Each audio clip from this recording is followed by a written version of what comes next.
Hello, we are so nearly there. This time next week, they'll be counting the hours till the polls close. Before then, every single public pronouncement, every ad, every triumph, every mistake could count in a razor-edge fight to the last vote. Tonight, Vice President Kamala Harris will speak at the very site of Donald Trump's infamous speech on January the 6th before his supporters storm the Capitol. She hopes the backdrop will serve as a warning to undecided voters. But the Republicans are themselves out fighting. And a reminder, if one were needed, of what sort of contest this has been, that former President Trump has been forced to deny he's a Nazi. Well, to discuss all of that and more, joining me now are Heather Nauert, who served in Donald Trump's administration, Adam Hodge, a former advisor to both President Biden and President Obama, and our correspondent, Dan Rivers, who is in a little town called Bethlehem, Dan. Not many silent nights ahead, though. Shall we just tick off all of these things that we could say about where you are to start off with? And no, I didn't bring any frankincense. What have you brought us then? I mean, it's not long to go. You must be exhausted. Everybody's exhausted. What are your thoughts? Well, I mean, it's incredible how close this remains. You know, we're 1 week away as we're speaking now, and they are fighting for every last vote here. We were out last night. We managed to grab a couple of words with Don Trump Jr. as he was at a little shooting club in a place called Copley. And when I say little, I mean it really was like a sort of glorified garden shed, almost, really. A little kind of metal building with about maybe 200-300 people in it.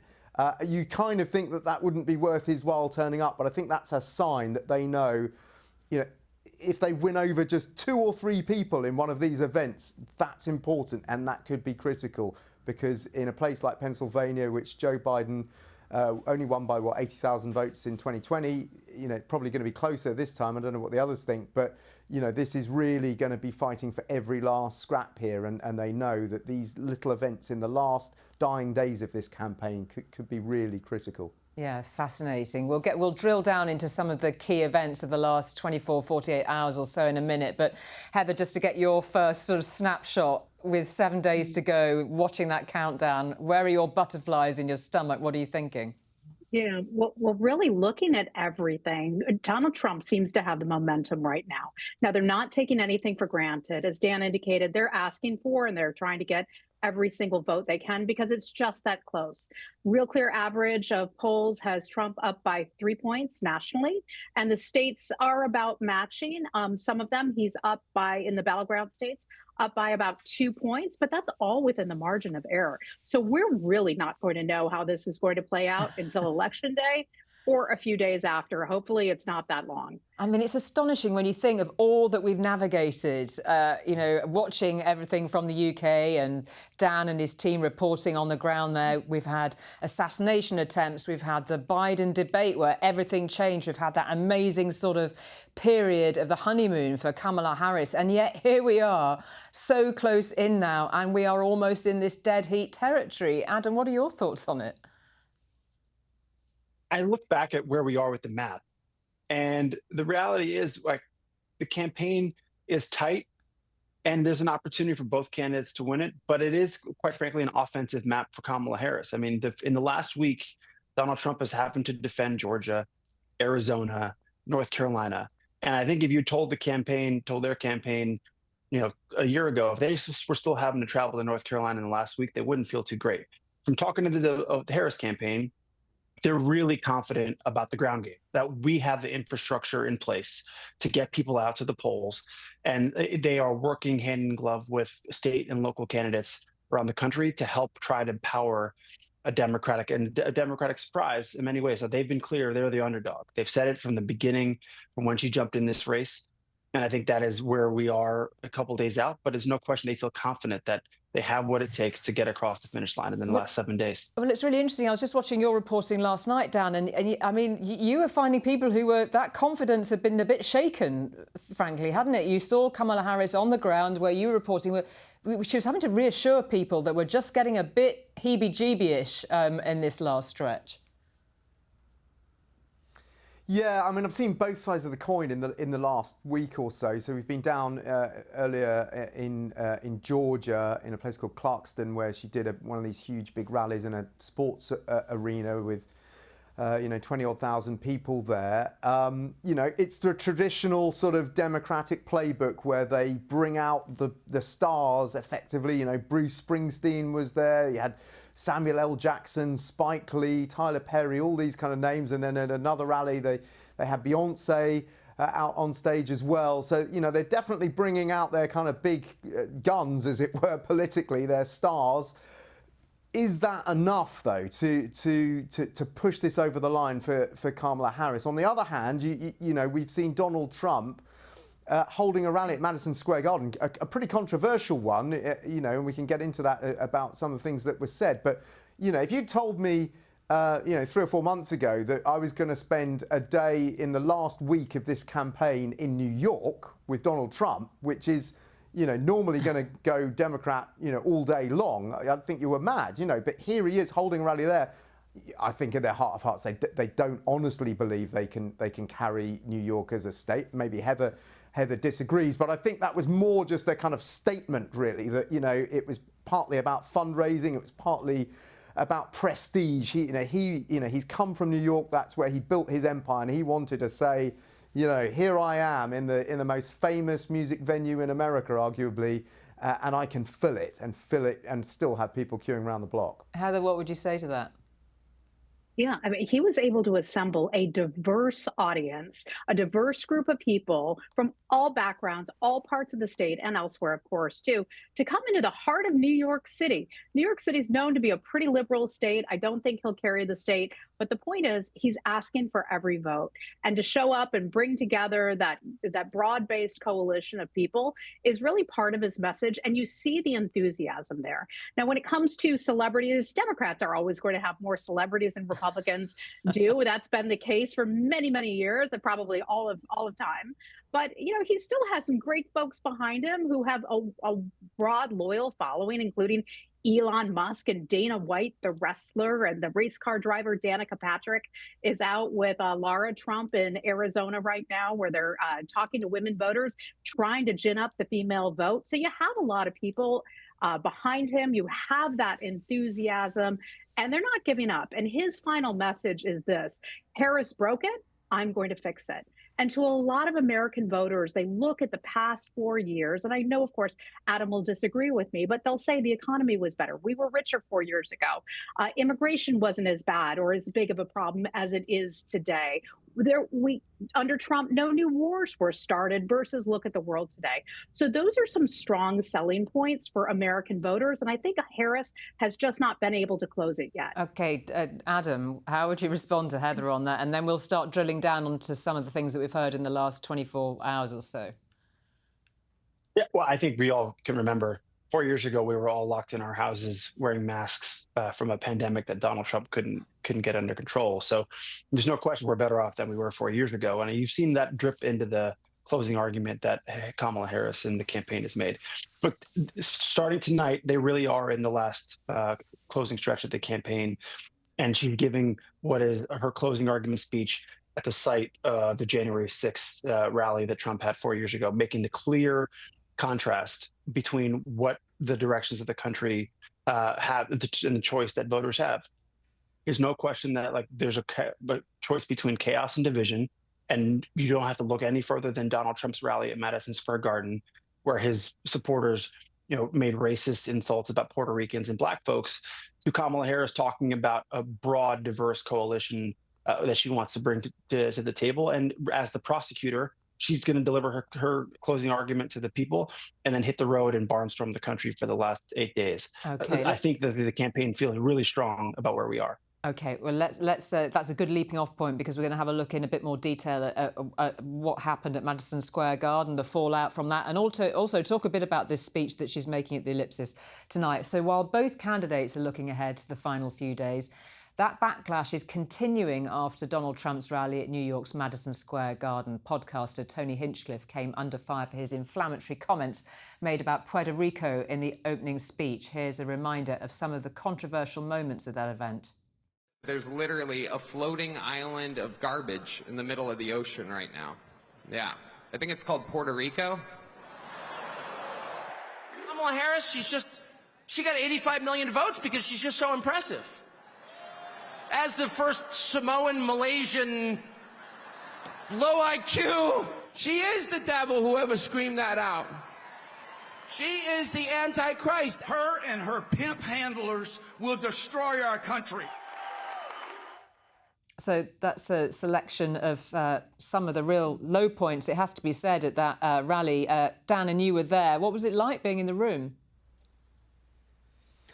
Well, I mean, there was an audible sort of intake of breath when Tony Hinchcliffe made that joke about Puerto Rico. It didn't go down great, it must be said. You know, arguably you'd say it just wasn't a particularly funny joke either, as well as being rather distasteful and insulting to people from Puerto Rico. But look, you know, I think the Trump campaign have realised that that was a mistake to allow that to happen. Now, the question was, you know, how much was that just off the cuff of just Tony Hinchcliffe speaking? How much was his speech vetted?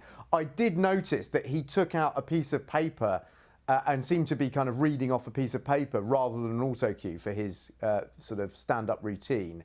So I wonder, maybe Heather knows, whether that was just something that he came out with on the night and they had no foresight of. But they put out a statement afterwards saying it didn't reflect the views of either the campaign or the president. And, you know, look, the reason it's a problem, especially here in Pennsylvania, is there's about 500,000 people of Puerto Rican heritage that live here. That's about 3.5% to 4% of the electorate. So you can imagine, you know, if just a tiny number of those 500,000 go, actually, you know what, I'm not going to vote for Trump because of those jokes. You know, that could make a difference. So, yeah, it could be potentially significant. Yeah, Heather, given that Dan was just teeing you up to give us a bit of inside track on that, I mean, there'll be a lot of people be asking about, you know, the lack of discipline around the campaign at a critical moment like this, so close to polling day. We know that votes, of course, have already been started to be cast all over the country. But, I mean, what have you heard about it? Yeah, first off, no one condones those remarks. The Trump team put out a statement immediately following, disavowing those remarks. That was the right thing to do. Would I ever put up a comedian? Would I advise a politician to bring a comedian to a rally? No, because they go off script and you never really know what they're going to say. Now, my understanding, I've been told by the campaign, is that it was reviewed, but that the offensive comments that he made were just ad-libbed comments. So that is my understanding based on what I have been told. But I think anytime you put a comedian up, it's going to be risky. Let's keep this in context. He was a speaker 3 hours or so before Trump ever even spoke. He brings up plenty of people who give remarks prior to the main sort of event, which is Trump. Elon Musk spoke, Melania Trump spoke, a lot of others. And what we're not talking about here is some of the positive message and some of the policy changes that Trump has said that he would make. Changes to the economy, improvements to the economy, handling inflation, no new wars, all of that. But yet this one guy, a comedian I had never heard of before, gets all the headlines. And if you look at the news, that makes the headlines. I really don't think that's going to have much of an impact on the final vote. Well, I really don't. But you've got people like the Archbishop of Puerto Rico calling for former President Trump to make a personal apology. You've got, you know, all sorts of Republicans across the board saying, right, this is a point of no return, because they just know how critical the Hispanic vote is. And you just think, I mean, in the UK, and I know that you call it that now in the US too, there's this sort of Ming vase moment, isn't there, when you're close to polling day? You just can't afford to have this sort of stuff kick off. That is true. That is true. No one can afford any mistakes right now. They have to stay on message and be careful. And that's what I would advise them to do. Yeah, you should have been closer in their ears, Heather. Adam, come on in. I was just going to say that this isn't the first time that we'd be better off. The Trump campaign would have been better off having Heather speak instead of the other folks that they have on the stage. Look, they really, the reason why it's the problem, the reason why I think it matters is because you have people tuning into this campaign, believe it or not, for the very first time. And there are going to be tens of thousands, hundreds of thousands of Puerto Ricans in Pennsylvania who are going to all of a sudden see that video. And you've already seen reports of people being shown the video in Philadelphia and saying, like, I can't believe that. I'm going to go vote for Kamala Harris. I was thinking about sitting it out. We know, as you said at the beginning, it was only 80,000 or so votes that separated the two candidates in 2020. a couple votes per precinct, that could be the margin right there. And it's just such an unforced error. But it speaks to the people who've been around the Trump force from the very beginning. This is this is not new. It shouldn't be shocking to anybody. This is who he hangs around with. And I think it's ammunition from a political standpoint. The Harris campaign is then going to focus on what she's going to do to actually help solve people's problems and be a doer, have her to-do list in the last part of the campaign. Yeah. That's what she's focused on. I think it's a helpful contrast. Okay, well, let's talk a bit then, Adam, Julie, about maybe this. I could yeah, just, come on in, Dan, sorry. Yeah, I was just going to say maybe offer the listeners a little bit of context. They probably haven't ever heard of Tony Hinchcliffe, but he hosts an incredibly popular podcast, even more popular than this one, believe it or not. Surely not, Dan.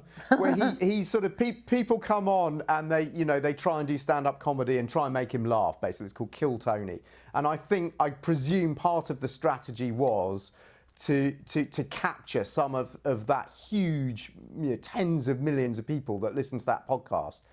So that was obviously the idea. That in a similar way, that's why Donald Trump went on to the Joe Rogan podcast, again, another massive one in the US, for 3 hours. That's a lot of questioning and a lot of weave, as he put it, Donald Trump. But I think that must be part of the strategy that they've identified. There is a demographic there that they need to go after, they need to secure, they need to get them out to vote, and where those people are, I'm guessing predominantly men, younger men. They're listening to these sorts of podcasts, and so that's why they're trying to reach into that space.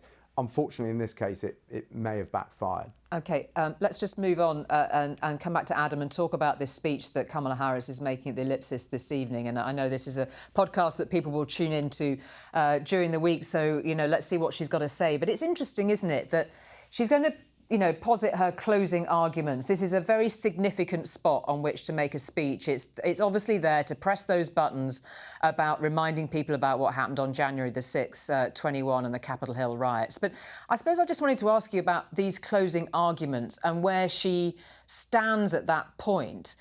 I mean, do people really know who she is, even at this late stage, that she's having to make this sort of platform speech and make this last bid for people to connect with Kamala Harris? I mean, you would think with the astonishing levels of money that have poured into her campaign, that amazing sort of period of honeymoon that she had when she first came onto the scene, that it's somehow stalled, that in some people's eyes she just didn't make that connection. Is it a bit late, do you think? No, because I think there are people who are really just tuning into this race for the first time. A lot of people, as much as we all live and breathe politics on a minute by minute basis, they got other more important stuff to deal with in their lives, and so they will tune in the week before Election Day, and so it's another chance for her to give what will be a major speech that clearly makes her argument for why she should be the next president of the United States. And again, she is, as a former prosecutor, is used to giving these closing argument type speeches. And I think that they view as a real opportunity to try to bridge and show the real contrast that the American people have. 4 years ago at the Ellipse was a dark day for America. And she's trying to turn the page, chart her new way forward and lay out that vision. And I think what you've heard some of the folks in the campaign have started to speak more about also the need to pivot back to the economy. And that's something that I think you've heard Democrats speaking about. You're going to see her use it as a bridge to chart that new way forward and then lay out her vision. So for folks who may be hearing it for the first time, it excited and energized people over the summer. I think the campaign is really hoping that it really gets people energized and fired up in the last 7 days. Okay, great. Thank you very much indeed. Julie, you had mentioned something a minute ago, and that is the question of whether Americans really know her yet or not. Now, of those Americans who do, many are saying they're still not comfortable. They're not comfortable with her policies, with where she is. I keep reminding folks, her policies are way outside the mainstream. And just one example of that is her running mate was doing an interview with a notorious congresswoman known as AOC from the New York area, very, very liberal. And the conversation was, should AOC become our next Speaker of the House? That's outside the mainstream. So a lot of Americans aren't comfortable with her policies, her background, and positions that she's taken in the past. And her recent messaging about, don't support Trump, he is just a bad guy, all negative messaging, I still do not think will fly with American voters. She may change her message tonight to one that's far more positive. That's something I think she should do, rather than just the vitriol against Trump. Just want to touch on another story, and that's about media endorsement and the row that's blown up about billionaire Washington Post owner Jeff Bezos has been forced to defend his newspaper's decision not to endorse a presidential candidate. He called the move right and principled and pushed back against any notion that he'd ordered it to protect his business interests. That decision reportedly led to over 200,000 people cancelling their subscriptions and protests from journalists with a deep history at the newspaper. The Washington Post has endorsed a candidate in nearly every presidential election since 1976, and the LA Times has made a similar decision. I mean, it's slightly in-house, this, but it does speak, Dan, I'll just get you to walk us through it just briefly, to a country that is potentially, some may be nervous about a Trump presidency.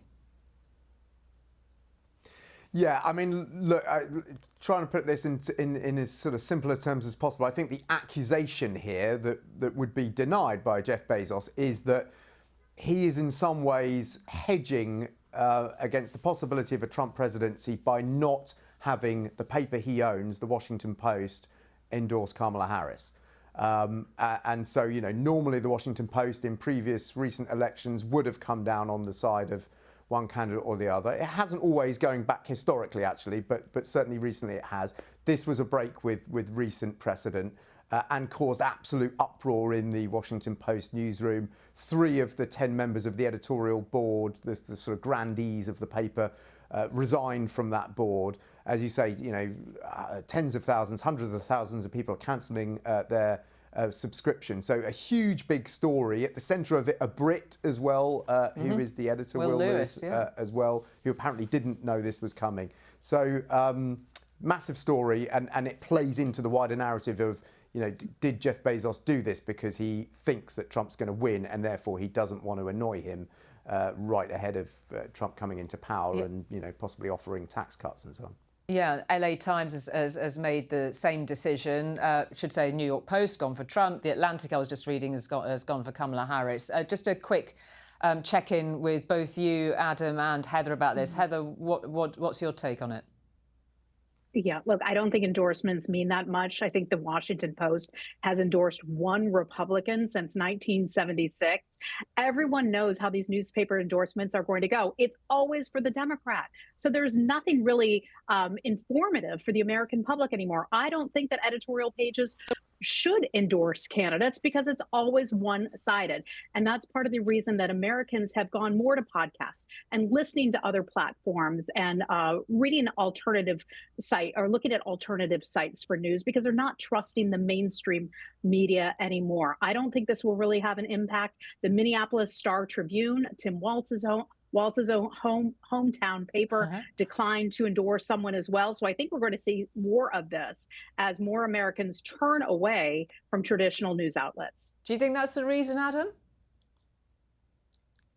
I think the biggest takeaway is like what Heather said. It's not going to really change anything. I don't think no voter in the Washington metro area or in America was saying, yeah, I was thinking about voting for Donald Trump, but or for Kamala Harris, but since they didn't endorse her, I'm not going to come out and vote. So I don't think it's much to do about nothing as far as what's going to move the needle on election day. I think there was a question though about the news media and their role as a gatekeeper in informing the public. And I think that the editorial board is often seen to take out outsized influence. And really, like the thing I worry the most is that it all of this row, and I think it was poorly timed by Bezos, gets and shrinks the ability of the newsroom to actually go about and do their job and hold powerful leaders to account, regardless of who is in the White House next year. And that is really the sad part of all this. I mean, 200,000 subscriptions is a lot, and that really could hurt the ability of the paper to hold either president accountable. Okay, thank you very much. But Adam, indeed. that's part of the problem. much of our press corps in Washington covered up one of the biggest stories of over many decades, and that is the fact that Joe Biden basically has not been able to carry out some of his duties because of his age. No one in Washington reported that. No one in the Washington press corps. A lot of Americans are not trusting journalists anymore. A lot of Americans are not trusting mainstream reporters anymore. And that is something that is important to watch and keep an eye on. Okay. It wasn't covered. It was ignored. Lack of trust in media these days. Okay. I've got sorry, Heather, but I've got the voicemails from the Washington Post reporters in my old phone that would speak a different story, unfortunately. Okay. Well, I think we'd both like to hear some of the voicemails. I'd quite like to hear the voicemails that both of you get, given the inside track that you get on a lot of this. But let's leave that there for the moment. And as I mentioned at the start, there's going to be a gruelling dash one last time for the candidates through 7 swing states in 7 days. We've given you a deep dive on all of them on Talking Politics USA, Arizona, Georgia, Michigan, Nevada, North Carolina, Pennsylvania and Wisconsin could all plausibly be won by either Trump or Harris and secure them those vital electoral college votes they need to get to the White House. Well, our correspondent Sejal Kari has been travelling across the Sunbelt swing states and joins us now from Arizona. How lovely to see you there in the sunshine, Sej. Take us through what you've been hearing from voters on the ground, or maybe the ones who don't want to vote. What have you been hearing? Well, very early this morning, we left where we're staying here in Tucson, Arizona, and we made our way to the Mexican border. And we'd accompanied a charity called Tucson Samaritans, a guy called Tim, who kind of hands out water and food to any migrants that cross over into America from Mexico. And as we arrived at about 8 o'clock this morning, there were US Border Force officers already there. And with them were about 20 to 25 migrants who'd crossed the border from Mexico into this part of Arizona. And when we got there, they were being rounded up by them. Among them, there were men, women and children, whole families, young children, in fact. And Tim, our guide, gave them water, gave them food before the Border Force officers rounded them up and put them in 2 different pickup trucks. And Tim told us afterwards that he believes that they will be taken to a reception centre, they'll be sort of processed. They may even spend the night here in America, but soon, probably by tomorrow, they'll be bussed back to Mexico and they'll have to try again. And these migrants very much are at the centre of the immigration issue, which is dominating the election and certainly dominating the issue here in Arizona. And it's not the only one. It is also abortion that is also dominating the issue here. But if I touch on immigration first of all, and if we look at Donald Trump's policies on immigration and what he said he'll do, he says that he has vowed to seal the border and that he will complete the wall that he talks about and that he would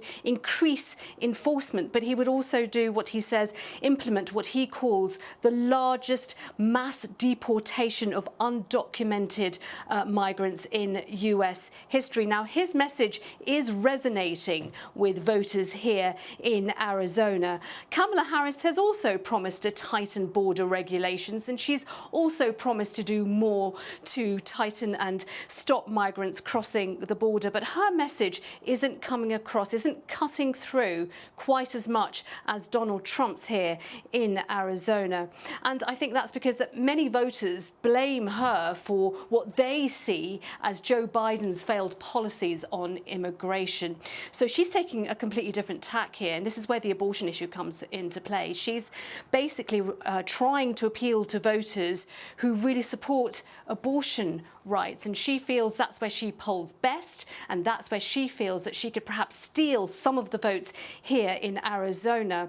And immigration and abortion rights are the 2 central planks. Economy also plays a big part here in Arizona. It's a big swing state and the race is very tight. Just to give you a little bit of background, in 2020, Donald Trump lost Arizona by almost 11,000 votes.